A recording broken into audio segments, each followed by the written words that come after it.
first video of 2025, I am going to start some microgreens, and I am using True Leaf premium seeds. It's a sprouting mix, it's a salad mix, and I'm also using Rainbow Heirloom. Oops, Rainbow Heirloom. I got them off Amazon. And these have both been in the freezer for 2 years, but I've got sprouts on the inside that I will show everybody, and they were very successful.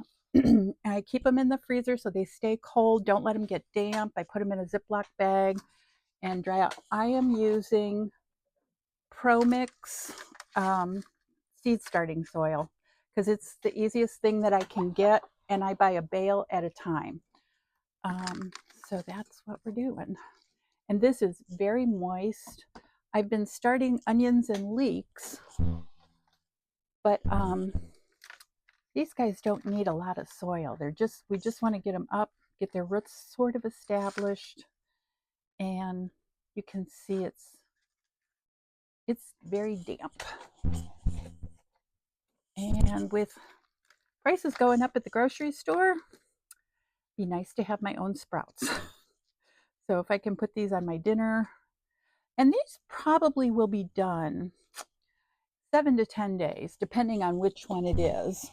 But I'm going to mix this up so that I have a little bit of both. And I'm going to get them going. I am trying the pebbles, the hydroponic pebbles in the house. I'm not a fan. I think they do so much better with the soil. So I'll start with the first layer of broccoli seeds, and I'm going to sow them thick because I like them thick. And so that wasn't even a full handful. Then get some salad mix. This is my favorite. I really like this the best. It's got all kinds of good stuff in it. So this, and make sure you get the corners.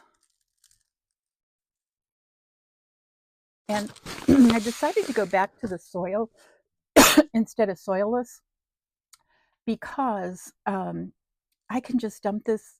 The chickens really like digging through all the seeds and the soil, and it's good for them because in winter there aren't very many greens. So then when they're done with it, it gets dumped out into the compost pile. And that's all there is to it. The other thing I'm going to do is just very gently cover the tops, and then I'll give them a good spray down. And that is as easy as it gets. I will cover them with another black tray. These are just seed starting trays that I get down at my nursery supplier. They're cheap. I think you can get them at Lowe's, Home Depot. I think everybody's got them. This is what I usually use. So, and they don't recycle those rotisserie chicken things. And so this is a great way that you can use these, but I'm going to go ahead and get a bunch of them going. It's February and I am starved for greens. So we're just gonna, and I'm not really pressing them in too hard. I don't want to necessarily see a lot of bare spots, but this is about as much as I want to go. And then this is my little pump it up.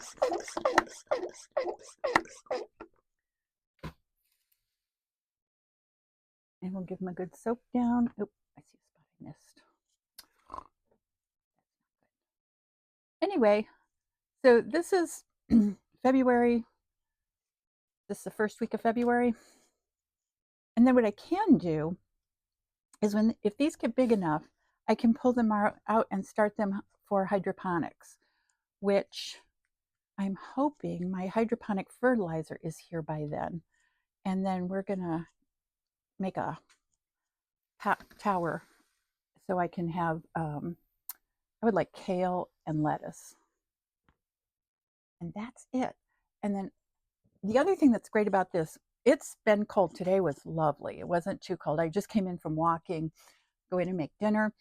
Um, what's really nice about this is, number one, you get a lot. Number two, it's super easy. You have greens in 7 to 10 days. It also works for chicken greens. It works to help the compost pile out. And when you read the nutritional value of microgreens, it's like a win-win. So, and I can use some of the taller, bigger sprouts, rinse off the roots real good, and then we'll throw them in the hydroponic tower and we'll get that hooked up. So stay tuned. Okay, this is a bale of ProMix, and I get the mycorrhizome because I think it gives your seedlings a little more of a start. And then I will use this for all my seedlings. And my seeds have started arriving. They've been arriving for a while now. So we are going to have a ball. I'm very excited about this year. So these are Pine Tree. I've got 4 other brands that I'm using, but this stuff comes super dry. You have to really wet it, but it's got it. Get rid of the sticks. It comes with sticks, but you have to wet it down pretty well. And I'm using soil blocks this year for my starters, like my onions and stuff.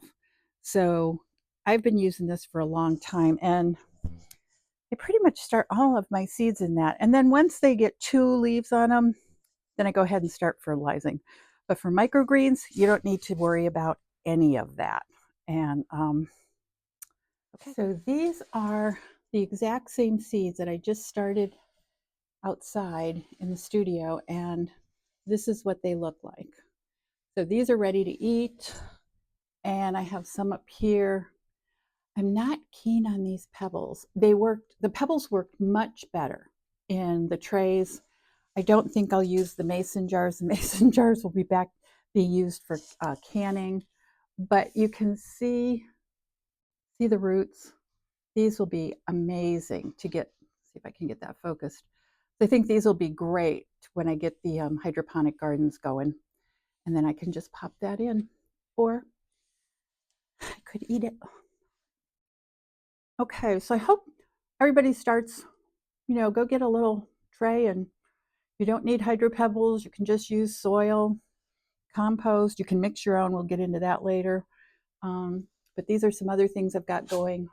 This was in my homemade compost mix, and I'm going to switch out to ProMix.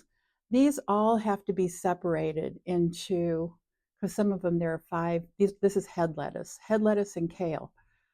So I will separate these and replant them in seed pods, and then probably in another 3 weeks transplant them out to the hoop house so we can start having greens from the hoop house. Okay, that's it.